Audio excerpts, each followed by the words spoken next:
Ok. Bonjour à toutes et à tous, aux personnes qui sont à distance également. Le dernier pitch de la journée, alors celui-là, j'ai fait pas mal de storytelling autour d'une histoire que je vais vous raconter, spécialement pour l'ILF. Et ce storytelling consiste à vous présenter une histoire de développement d'un outil logiciel, comme une histoire de Lean Startup. Et c'est vraiment ce qu'on a fait en réalité, sans forcément s'en rendre compte sur le moment. Mais finalement, on a travaillé par petits lots, par hypothèses successives. On a produit différentes versions de notre outil, si on veut, jusqu'à essayer de répondre à une douleur, à un besoin qui était exprimé par les utilisateurs que l'on visait. J'ai intitulé ma présentation « L'architecture navale en mode créatif ». C'est par référence à certains jeux vidéo. Je ne sais pas si vous avez des collégiens à la maison. C'est mon cas. Il y a un jeu vidéo qui a énormément de succès, dans lequel on propose soit un mode créatif, soit un mode survie. Dans le mode créatif, on peut créer des mondes avec des gros cubes qu'on assemble. Ça reste très pixelé. Ah, je vois des étudiants derrière qui savent de quoi je parle. Voilà. En mode survie, on doit se battre contre des zombies et des creepers, et c'est absolument terrifiant. Voilà. Donc, je me propose de basculer l'architecture navale en mode créatif. Tout ce que je vais vous présenter est guidé par un leitmotiv. L'innovation, ce n'est pas uniquement des idées, parce que des idées, c'est finalement facile à... produire des idées, c'est à la portée de beaucoup de gens. Par contre, il faut savoir faire les choses pour les mettre en œuvre et les incarner. J'ai repris cette citation du dernier livre d'Yves Cazot, qui est très inspirant à cet égard. Innover, ce n'est pas uniquement faire des idées, innover, c'est faire.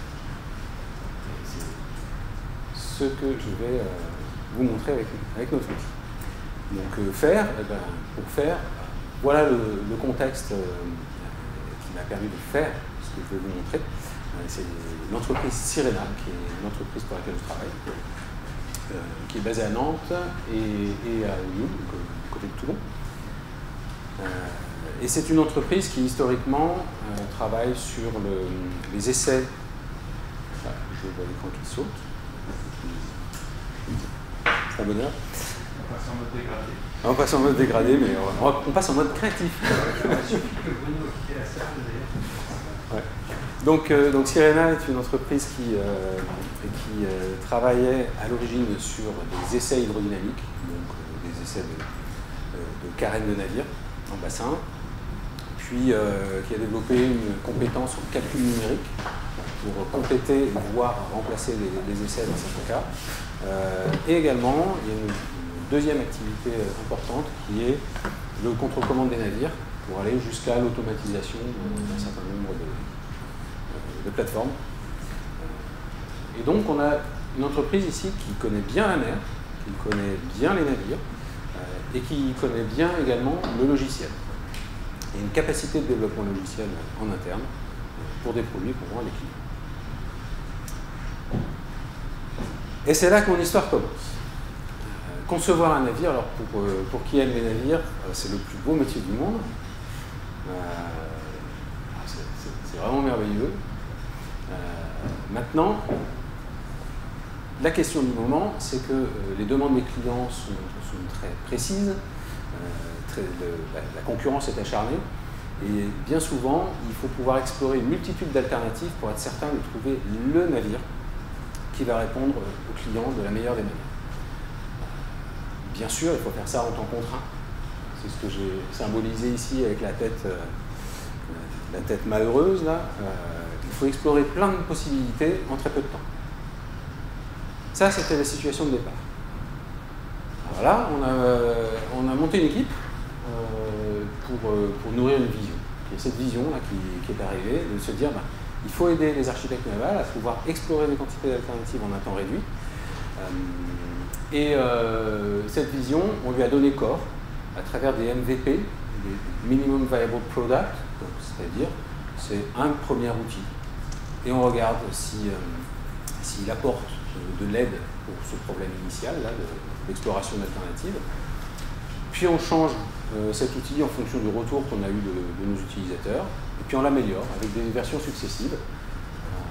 Je pense qu'aujourd'hui, on commence à arriver à la tête qui sourit à droite. On a rétabli ce sourire sur la tête de nos utilisateurs. Et j'espère que ça va leur permettre de générer un maximum d'alternatives en un minimum de temps. Alors je commence par quelques planches de contexte, de background, l'architecture navale. De quoi s'agit-il? Alors là, je vais faire vraiment très simple. Hein. Un navire, c'est une coque qui flotte, qui est fermée par des cloisons étanches. Ça, on l'a hérité des jonques chinoises. C'est-à-dire, les cloisons étanches des jonques chinoises font partie du patrimoine immatériel de l'UNESCO.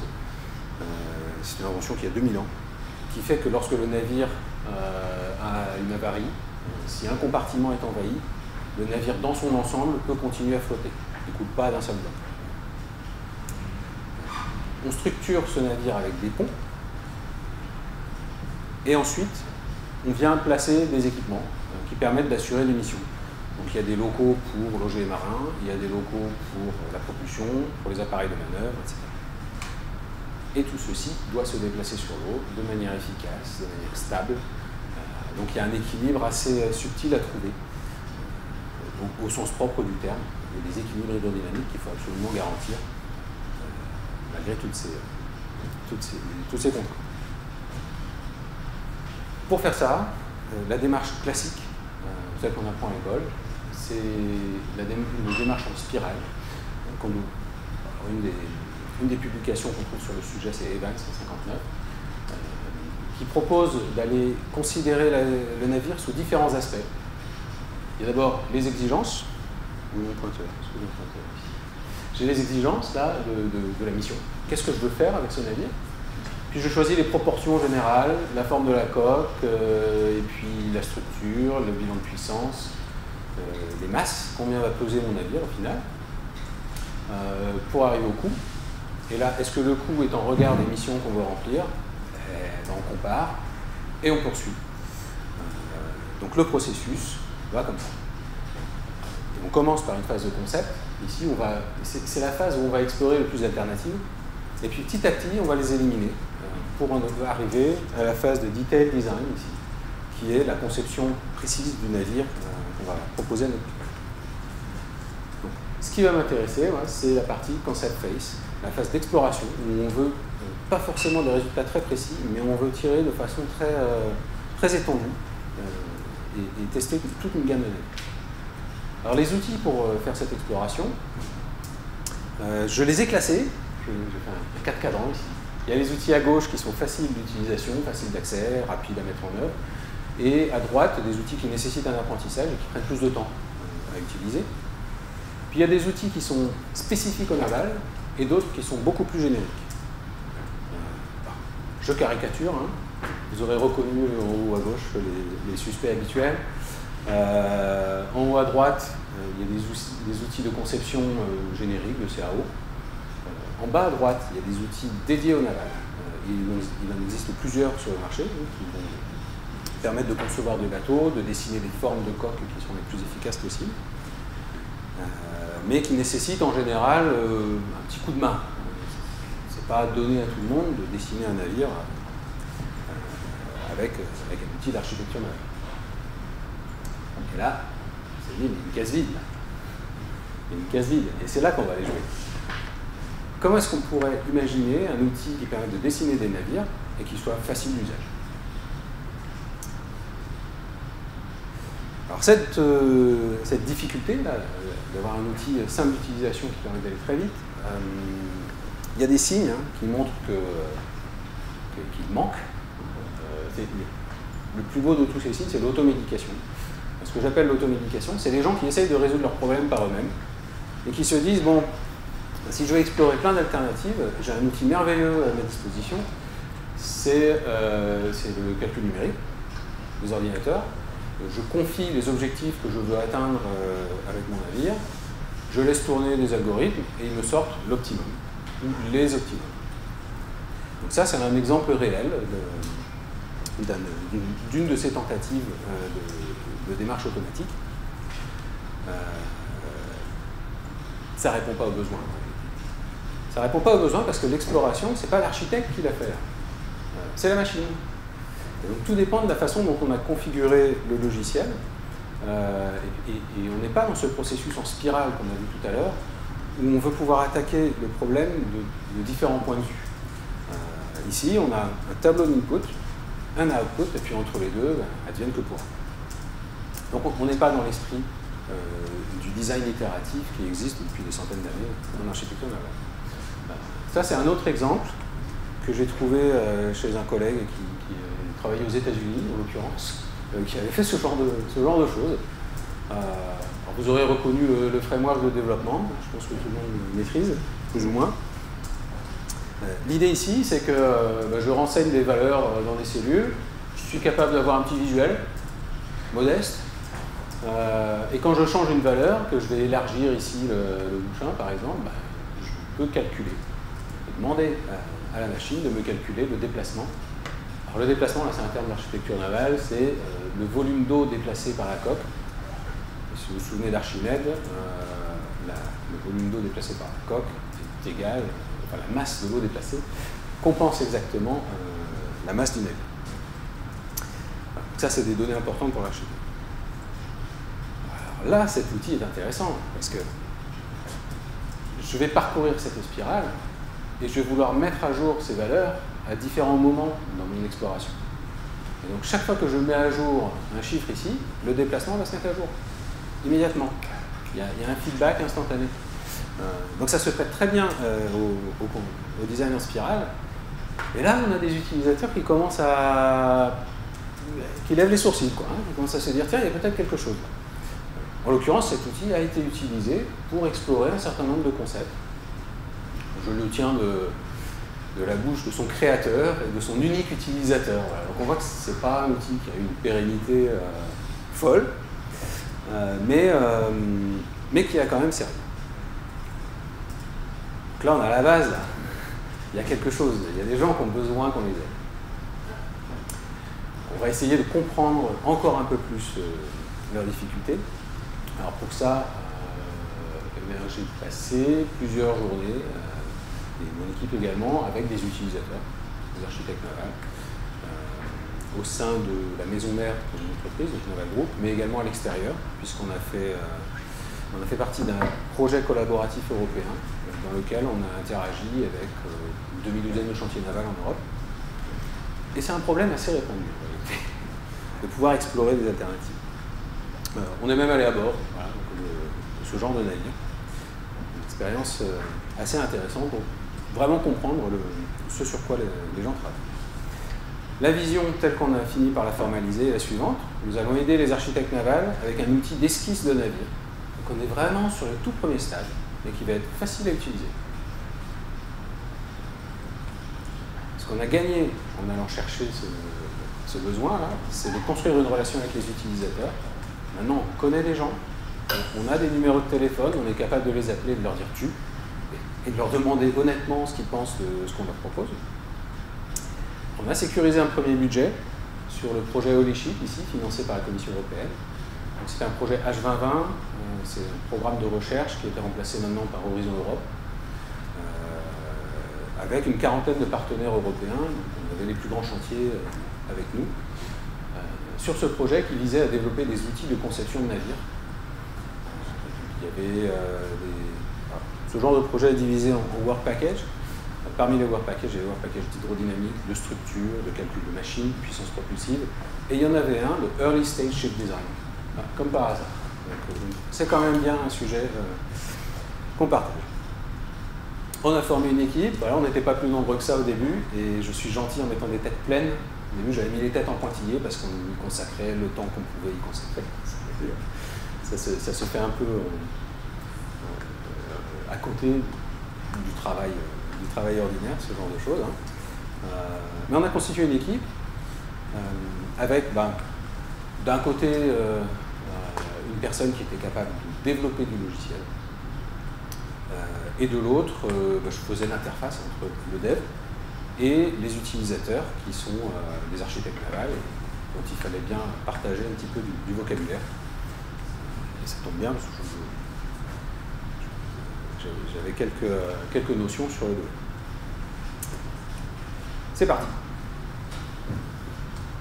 Alors on commence par quoi? Maintenant qu'on a la vision, hein, on va faire un premier MVP. Bon, on va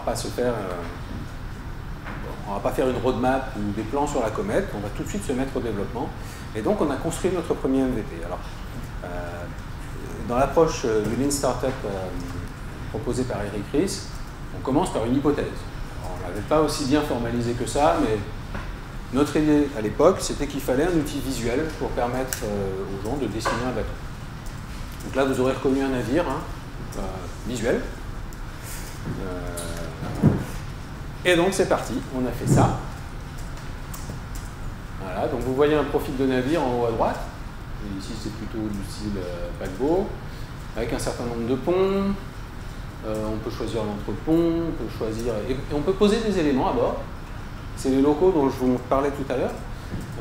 Mon navire qui avait plein de couleurs. Là, là j'ai pas les cloisons étranges. Hein. Mais on peut déjà commencer à emménager le navire. Et ces blocs, on peut les étirer, on peut éventuellement leur mettre une masse, puis différentes caractéristiques qui sont là. Alors très fiers de nous, on a pris cet outil, on est allé voir un architecte naval, puis on lui a montré, on lui a demandé ce qu'il en pensait. Je vois quelqu'un ici qui connaît un petit peu les navires. Vous avez eu le succès? Donc, bah, ouais. L'effet waouh, il n'y a pas eu d'effet waouh. C'était pas au niveau. Enfin, clairement, c'était trop pauvre. L'interface était truffée de pièges. C'est-à-dire que moi-même, j'arrivais pas toujours à recréer un bloc. Hein, c'était très très fragile. Donc on n'a pas eu une réception très, très optimiste. Par contre, on a pu discuter. Ça y est, là, et on a entendu au fil de la journée le fait qu'il est très important d'avoir un papier sur lequel on peut causer, ou en l'occurrence, on avait un bout de logiciel. Donc, cette hypothèse-là, je considère qu'on n'a pas pu la valider à cette étape-là, parce qu'on n'avait pas de MVP. C'était pas un produit, c'était pas un minimum viable product. J'ai entendu tout à l'heure à la pause le terme de prototype. C'est un peu ça, et c'est même pas un prototype, c'était un truc. Mais ça nous a permis d'échanger avec des utilisateurs, et on a vraiment, ils nous ont vraiment bien expliqué qu'ils avaient besoin de calculer des objets en volume, et qu'on proposait un outil 2D, et qu'on proposait un outil 2D pour faire des volumes, ça ne convient pas. Et donc il faut des calculs de volume, et calculer des barycentres. Alors, les barycentres, c'est le centre de gravité, c'est le centre de poussée de la carène, le point où va s'exercer la poussée d'Archimède. Voilà. Ça, c'est des calculs de géométrie en 3D. Donc on a fait un deuxième MVP. On est retourné à la maison. Deuxième MVP, à votre avis, hypothèse, pour un outil visuel en 3D. Donc on a pris l'image de tout à l'heure, là, on lui a donné un petit angle, et puis c'est parti, hein, il a fallu faire des blocs en 3D. Alors, entre-temps, on avait bien progressé sur notre processus de développement, sur les technos qu'on utilisait, on a proposé cet outil. Donc là, j'ai différents blocs. Là, je viens d'en créer un qui s'appelle Hangar Avia. C'est un hangar pour aller héberger un hélicoptère à l'arrière des superstructures qui sont là. Donc je suis capable de saisir le bloc, de le déplacer, de changer sa taille. Voilà, je peux aller l'étirer, je peux aller préciser une largeur de façon chiffrée ici. Voilà, j'ai une visualisation en 3D, super important, pour que les gens puissent avoir le bateau dans l'œil. Et puis ensuite, je peux affecter une densité à chacun des blocs et le centre de gravité se calcule tout seul. Là, ça commence à devenir intéressant. Du moins, c'est ce qu'on croyait. Donc, bon, on s'est dit, on voit un navire là, vous êtes d'accord? Je ne fais pas un vote, je ne fais pas, mais là, on a un bateau quand même. Donc, on a pris notre logiciel, on est retourné voir nos collègues, et regarde. On a fait de grands progrès. Et là, c'est un partenaire du projet européen finlandais, qui se prénommait Antti. Quand on lui a présenté l'outil, immédiatement, il nous a dit « Je sais ce que vous faites. Vous faites un outil de réservation d'espace. » C'est-à-dire que, avant d'engager la conception, la maquette 3D, vous m'avez donné l'outil qui me permet de dire à tel endroit, j'ai grosso modo 30 mètres cubes de propulsion, ici j'ai 20 mètres cubes de ceci, ici j'ai 40 mètres cubes de ceci. Et ça, c'est utile. Parce que je peux voir l'équilibre général de ce que je suis en train de concevoir avant de me lancer dans l'emménagement des. Là, on s'est dit, cette hypothèse, elle est validée. C'est bon. L'outil visuel en 3D, ça accroche. Il y a quelqu'un qui a réussi à mettre un nom dessus. Mais il manque encore des choses. C'est-à-dire qu'un navire, je vous ai dit tout à l'heure, ça commence par une coque. Les utilisateurs veulent voir la coque. Les blocs, c'est bien, mais il manque quand même l'essentiel. Donc on est parti sur le 3e MVP. Je ne vous fais pas l'affront, vous aurez deviné. On va mettre une coque sur nos blocs. Voilà. Et par accrétion, petit à petit, on va aller chercher le besoin des utilisateurs. Donc ça s'est traduit comme ça. Ici, je viens de mettre une coque qui est trop courte. Qu'à cela ne tienne, je l'étire. Parce que les utilisateurs nous ont dit également que la coque, il fallait pouvoir l'adapter en fonction du navire qu'on voulait faire. Ici, je vous ai mis une déformée qui est très basique, c'est une homothétie. Je tire la coque comme un chewing-gum.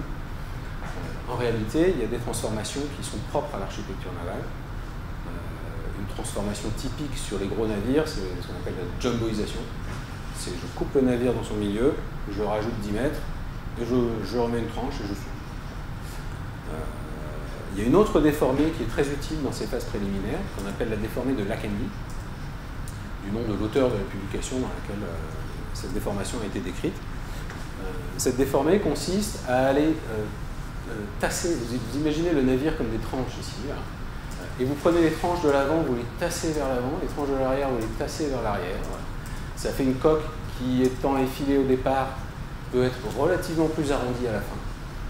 Et ça permet de changer un coefficient important dans l'architecture navale, qui est le coefficient prismatique. C'est-à-dire, pour faire simple, la finesse de la coque d'en haut. Donc un navire qui doit aller vite, comme une frégate, va avoir un coefficient de finesse. Finesse, c'est encore autre chose.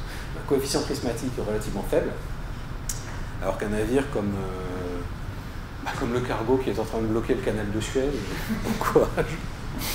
Bon courage pour les gens qui sont impliqués là-dedans. Voilà, ce genre de navire va avoir un coefficient prismatique beaucoup plus important. L'effet waouh, là ça y est, ça commence à embrayer. On a trouvé quelqu'un qui nous a dit, mais ça c'est bien, ça, je peux appliquer la déformée de Lakenby moi-même en appuyant sur les touches. Alors, je ne vous l'ai pas montré là, mais ici, là, on a le coefficient prismatique qui est là. Quand on est dans ce champ-là, il suffit d'appuyer sur les touches up et down, là, les flèches là, sur votre clavier, et ça incrémente le coefficient prismatique. Donc on fait plus, jusqu'à atteindre la valeur qu'on a envie d'atteindre. C'est un jeu d'enfant. Donc là, Thierry nous a dit, merveille, je peux appliquer cette déformée moi-même. Alors sur une coque, qui n'est pas une super coque très précise, qui permet vraiment de faire des calculs de tenue à la mer, par exemple, ou de résistance à l'avancement. C'est une coque approchée, mais j'ai déjà la forme générale de mon navire en quelques clics. Donc là, cette hypothèse numéro 3, on l'a considérée validée. Des blocs 3D, une coque en dessous, génial. Bien. Alors on ne s'arrête pas là, quand on a engagé ce genre de démarche, là, l'apprentissage est aussi important que l'outil qu'on est en train de faire. Et l'apprentissage, il n'est pas terminé. Parce que Thierry nous l'a dit, redit, rappelé par mail, par téléphone, en visuel, en physique. Les cubes sur un bateau, ça n'existe pas. Là, on a triché. Hein. On a mis une coque autour des blocs, mais les blocs, ils dépassent. Donc on n'a pas des calculs de volume précis. En particulier, dans les fonds, où on va mettre les réservoirs, par exemple du carburant. Je mets un gros cube que j'appelais réservoir, mais il déborde de la coque. Alors c'est important de connaître le volume de carburant qu'on est capable d'embarquer. Ça va nous donner l'autonomie du navire. Donc on a senti le besoin de faire un 4e MVP. Alors là, on avait essoré tout le budget du projet européen. Et voilà, ça nous a pris quand même quelques années.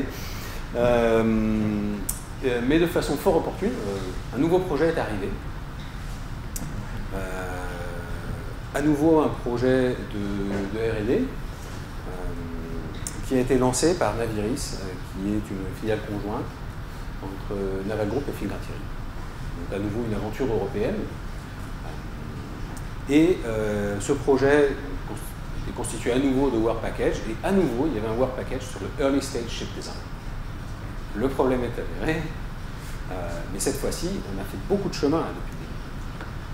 Et on était tout à fait pertinent pour proposer notre solution, parce qu'on avait déjà une base logicielle, on avait une équipe qui était capable de développer, qui était capable d'aller chercher, d'aller tirer le besoin des utilisateurs, et on avait un backlog d'une centaine de fonctionnalités à peu près, qu'on avait recueillies à gauche, à droite, qu'il s'agissait essentiellement de prioriser et de développer dans l'ordre qui donnait plus de valeur à nos utilisateurs. Donc on est parti sur le 4e MVP, les blocs parallélépipédiques qui débordent de la coque, ça va pas. Bon, là c'est une planche, c'est pour le storytelling que je l'ai mis, hein. C'est un peu plus compliqué que ça, mais quand ça dépasse, on coupe. Et on a fait ni plus ni moins que ça, la coupe au bol. Donc voilà la dernière version de l'appli, qui est sortie du four il y a à peu près 3 semaines, je pense. Donc là, on a changé complètement d'ergonomie. On ne fait plus des blocs qu'on vient amener dans la coque, on divise l'espace en cubes. Voilà, de toute façon, on manipulait des cubes avant, on manipule des cubes après. Et ces cubes-là, ensuite, on va les affecter à une utilité. Donc là, c'est un local rouge que je viens de créer. Et donc là, je suis en train de construire un monde comme dans le jeu vidéo auquel je faisais référence au tout début, là, où je décris tout avec des gros cubes, sauf que je les coupe avec la coque. Et là, c'est intéressant. Parce que décrire le monde avec des cubes, c'est à la portée d'un enfant de 10 ans, je peux en témoigner, de 8 ans d'ailleurs aussi, une petite sœur. Mais quand on le coupe avec une coque, un claquement de doigts, c'est bon, là, ça y est. Là, on a un navire. On a les volumes, on a tout. Donc, on n'a pas encore rapatrié toutes les belles fonctionnalités qu'on avait dans la précédente application, de déformation de coque, de ceci, de cela. Mais là, on a mis l'ergonomie sans dessus-dessous. On a inversé le paradigme. On n'est plus en train d'amener des blocs dans un navire. On est en train d'assigner des portions de l'espace à des fonctions. Et ça a tout un tas de bonnes propriétés, d'ailleurs. Parce qu'on est certain que les blocs ne font pas d'intersection, qu'on n'a jamais laissé un gap de 3 cm entre deux blocs qui est impossible de voir à l'œil nu. Donc c'est vraiment sympa à utiliser. Alors là, Hélène a réagi, ça date d'il y a 3 semaines, quand je lui ai montré la version que vous avez vue, mais tu vas révolutionner le travail. C'est très très différent de ce à quoi on était habitué. Mais ça a le potentiel pour dessiner une esquisse. Vous avez vu que j'ai rajouté un hangar Avia, comme je l'avais fait tout à l'heure. Ici, là, rajouter un hangar Avia, c'est un click and drag. Ni plus ni moins. Je vous le laisse parce que j'ai découvert les screencasts à l'occasion de cette présentation, c'est génial. Je vous conseille. Plutôt qu'une démo en live, c'est plus cadré. On sait où on va. Donc là, voilà, j'ai fait un premier local dans lequel j'ai fait une espèce de trou, là, et puis j'en ai fait un deuxième, intersecté par la coque. Voilà. Et là, mon hangar, j'ai envie de le mettre ici. J'ai 2 cheminées pour les échappements de la propulsion qui est en orange. Hop! Click and drag, vous n'avez même pas vu comment ça s'est passé. J'ai saisi le cube qui était ici, j'ai glissé pour créer un rectangle, toute la zone s'est remplie. Donc on va révolutionner le travail d'Hélène, alors ça c'est super. On a validé cette hypothèse. Donc voilà le chemin qu'on a parcouru. Mon idée, comme Bruno m'a proposé d'intervenir, c'était de dire, bon, le Lean Startup, on est plusieurs à avoir lu le bouquin, on est un certain nombre à en avoir fait. On n'a pas toujours la possibilité de voir des expériences de Lean Startup, et non plus de voir le MVP du début, et le voir évoluer jusqu'à la fin. Et voilà ce qu'on a vécu avec l'équipe. Ils vécurent heureux, ils eurent plein de petits navires. Bon, je ne vais pas m'arrêter là. Je vais vous donner quelques tips. Qu'est-ce qu'on a appris en faisant ça? Pour écrire de belles histoires, il faut tirer parti de son environnement. Alors en vrac, le marché, les gens à qui vous vous adressez, et pas que le marché. Bon, très peu de gens vont croire à votre proposition au début. On a recueilli pas mal de doutes quand même, avec notre outil en 2D en particulier. Mais on en a trouvé un qui a été suffisamment intéressé pour nous dire, écoute, si ça progresse, rappelle-moi. C'est quelqu'un qui a réussi à se rendre disponible aussi. C'est-à-dire qu'on pouvait l'appeler de temps en temps, pour pas quelqu'un qui soit complètement sous l'eau. Et surtout qui avait un œil bienveillant vis-à-vis de ce qu'on faisait, mais suffisamment critique pour nous dire quand on se trompait de chemin. Donc là, je ne saurais pas assez remercier Thierry, la question qui nous a énormément aidé. Alors, je ne saurais pas assez remercier ma direction également. J'ai entendu tout à l'heure une question sur vous avez fait quelque chose en local, mais comment ça a été pris dans les instances nationales. Là, c'est pareil. La direction était bienveillante. Alors, ce qui aide à la bienveillance, c'est que le financement était assuré via le projet européen. Le risque était limité, c'est-à-dire qu'on n'est pas en train de manipuler de la donnée sensible ou de concevoir le navire qui va être proposé à un client. On peut faire tout ça en limitant le risque à l'expérimentation qu'on est en train de mener. Donc, quand il y a moins de risques, c'est plus facile d'avancer. Et ça, on était quand même dans une démarche d'intrapreneuriat, en quelque sorte, à l'intérieur de l'entreprise. C'est important de soigner cet aspect.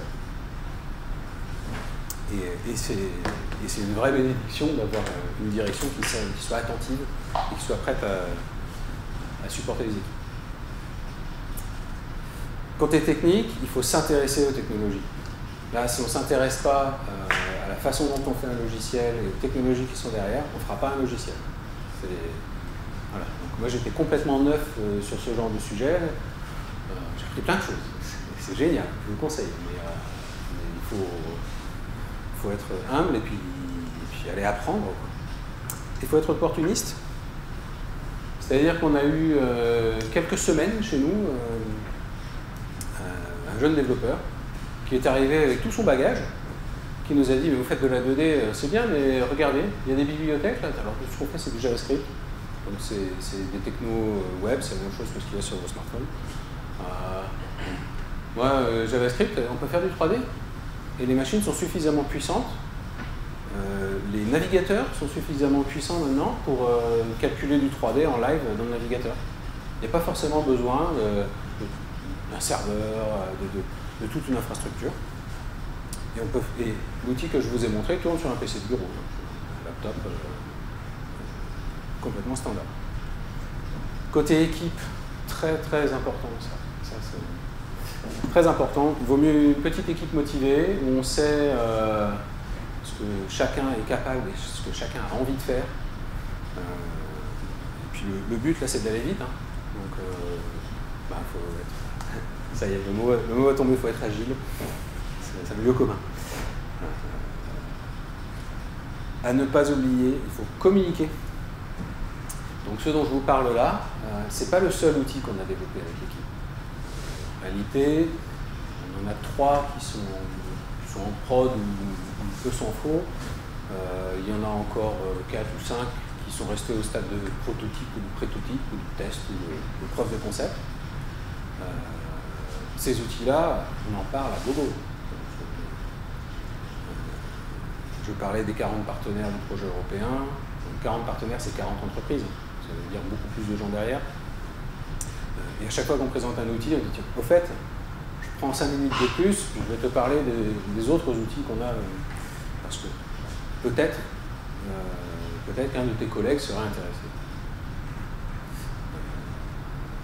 Donc, ça, c'est une astuce. Alors, pour aller chercher ces ambassadeurs, trouver des gens qui soient capables de dire « j'ai vu un truc intéressant », et ils parlent de votre produit à votre place. Ça, c'est super.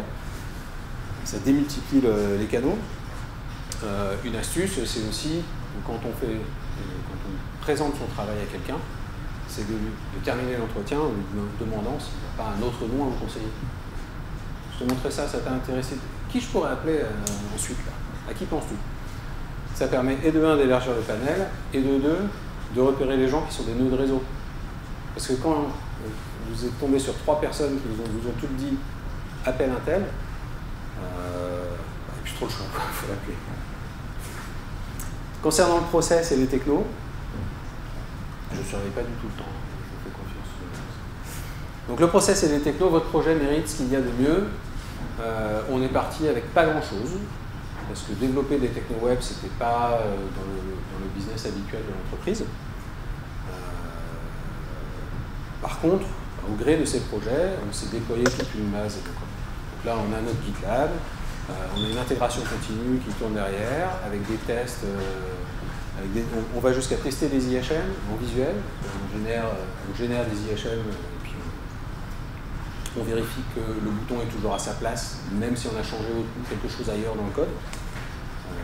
Ici, vous avez un snapshot de l'ensemble des fonctionnalités qu'on avait prévu de développer, qu'on a recueillies auprès de nos utilisateurs. Ça, c'était il y a plus d'un an. Depuis, ça a gonflé. Donc il faut structurer ce qu'on fait. C'est pas parce qu'on fait de l'agile qu'on travaille dans tous les sens. Là, on a un ensemble de fonctionnalités qui sont classées par catégorie. Là, de mémoire, en bleu, ça doit être ce qui concerne la déformation de la coque, et en vert, ça doit être ce qui concerne les zones dont je vous parlais tout à l'heure, les cubes. On ne développe pas tout dans n'importe quel sens. Donc là, on retrouve exactement les mêmes principes de ligne qu'on voyait tout à l'heure. Ce qui est important, ce n'est pas le nombre qu'on va réussir à enquiller la semaine prochaine, hein. C'est que celle-ci et celle-là soient prêtes pour le 12 avril. Donc c'est comme ça qu'on travaille avec ce genre d'outil. Donc on regroupe les fonctionnalités pour faire un tout cohérent. Donc, tiens, le mois prochain, c'est le mois de la déformée de coque. Et on met 10 ou 12 fonctionnalités. Et on les exécute, et on les imprime. Le support, il faut se faire aider. J'ai donné le mot d'intrapreneuriat tout à l'heure. C'est l'occasion aussi de faire de la pub pour le programme d'intrapreneuriat de Naval Group, qui s'est lancé dans cette aventure il y a quelque temps déjà. Hein. Et on a bénéficié du premier programme d'intrapreneuriat de Naval Group pour un autre outil, mais c'est la même équipe. Je considère que l'intrapreneuriat nous a aidés aussi pour cet outil-là. Donc des gens qui vont vous aider à définir votre raison d'être. On a vu ces termes-là tout au long de la journée, la raison d'être, la proposition de valeur unique. Voilà, ce genre de choses, c'est très utile. Et puis ça alimente la motivation. On se retrouve à intervalles réguliers pour faire le point sur ce qu'on est en train de faire. Alors s'il y avait une seule chose à retenir de tout ce que je vous ai montré, à votre avis, je ne vais pas vous faire languir. J'ai l'occasion de parler du projet, donc on va parler du projet. Nous avons trouvé notre proposition de valeur unique, du moins c'est ce que je crois. Shipbuilder, esquisser un navire, je ne dis pas concevoir un navire, ça c'est une autre affaire. Mais produire une esquisse, c'est facile. Shipbuilder. On déforme la coque jusqu'à atteindre le navire qu'on souhaite. On glisse les compartiments à l'endroit où on a envie de les voir. Et la machine nous calcule les masses, les hydrostatiques, c'est-à-dire est-ce que le navire va avoir de la gîte ou pas. Et le bilan de puissance. Parce que comme on connaît la forme de la coque, on sait combien ça va consommer de la propulsion. Je vous remercie.